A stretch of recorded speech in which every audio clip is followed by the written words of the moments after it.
All praise to Yahweh, Bahashem, Yahweh Shai, Bahashem, Ruchak Wadash. Double honors to the apostles and elders of Great Millstone, and peace and bless to the elect men out there pushing this word in truth.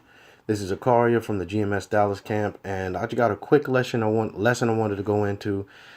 I'm reading from Matthew chapter 15. I'm just going to read a couple verses to hit my point. And I also have to have a video I want to play after. But Matthew 15:1. Then came to Yahushua scribes and Pharisees, which were of Jerusalem, saying, Why do thy disciples transgress the tradition of the elders?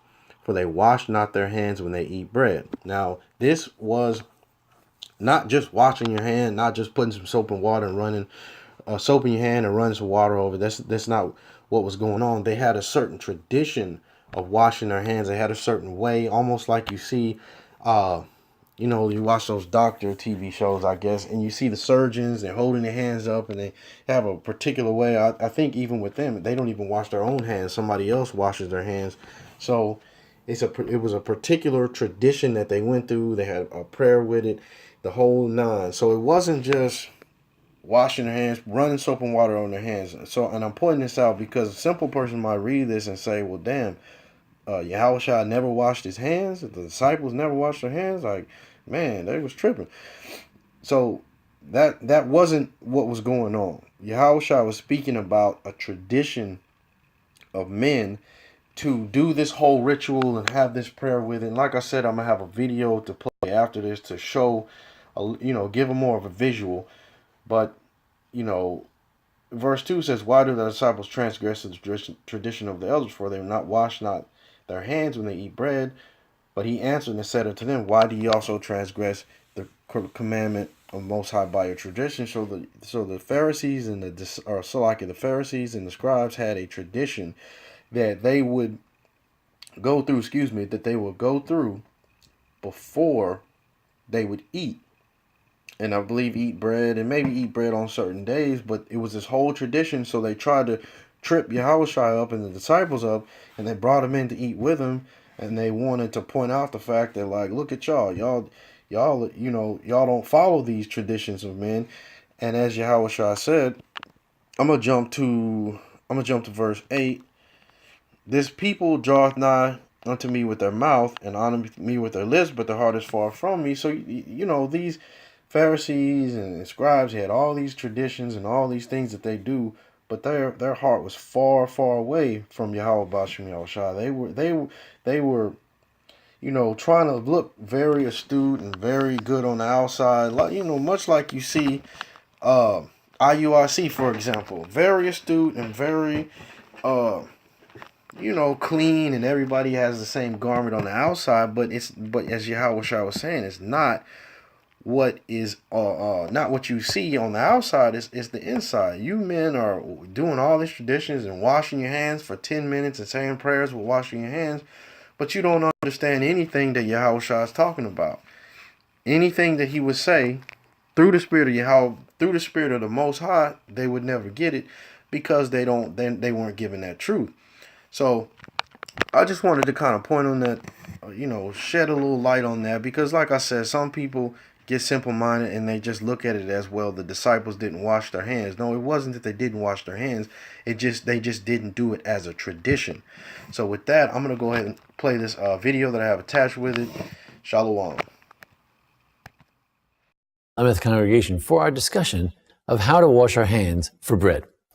If a person's going to be having bread, then they need to wash their hands.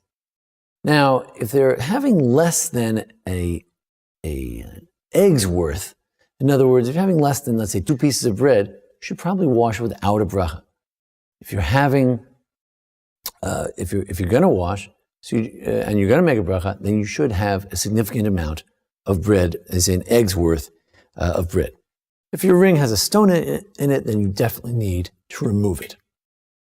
Now, as we demonstrate, I will be talking. Of course, usually you don't talk when you wash your hands.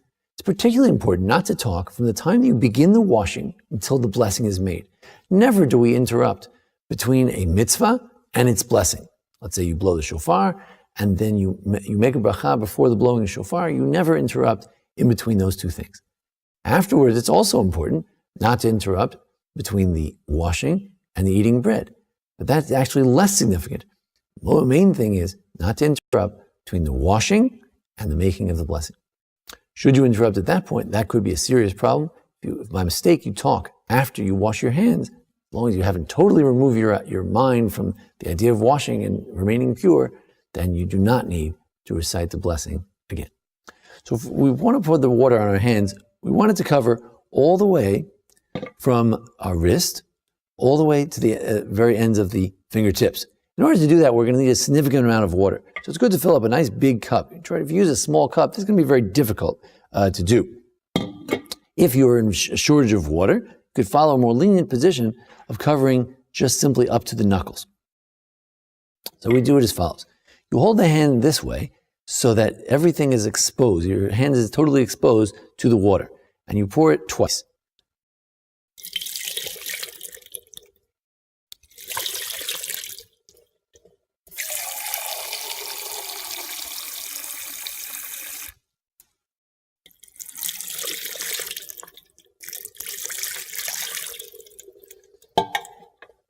Hand is completely covered with water. Then we would take the towel, hold our hands up, and say, Baruch atah Hashem Elokeinu melech olam asher kiddushanu mitzvotav v'tzivanu al netilat yadayim. And then we dry the hands. You do not make a blessing while you're drying your hands. That wouldn't be proper. You should focus on the blessing. You shouldn't make a blessing after you dry your hands, because then it's completely over. Rather, you should make the blessing before you dry your hands. You also try to hold the hands up so that if there is any water, it falls down on your wrist and not the other way around. The water from above your wrist is impure, and you wouldn't want it to fall below the wrist and then to fall on top of the wrist. That would be improper. So we want to keep the hands up when we're drying our hands. You dry them, you remain silent, and then you've accomplished the washing of the hands. This idea that we have an opportunity before we eat bread of washing our hands is really something that in ancient times, this was only for the Kohanim. Those who ate truma, those who ate the holy foods, the gifts that were given to the Kohanim, they had an opportunity to live at this high level of trying to maintain not only pure body, but pure hands as well. And we nowadays have an opportunity every day, every time you wash your hands, to be able to fulfill this concept of living in holiness. Kedoshim to you, to try to be holy. Every person has a chance to be a little bit like a Kohen as we wash our hands ritually before the bread. But ultimately, it's not just the hands we want to be ritually pure and clean, but ultimately, it's Naki Chafayim Uvar Levav. We want to have a pure heart as well. Thank you for joining us here at the Anshe Sfard Beth Elameth congregation here in Memphis, Tennessee. Join us for further discussions of practical halakha. Thank you, Jason Lefkowitz, for making this presentation possible. Thank you.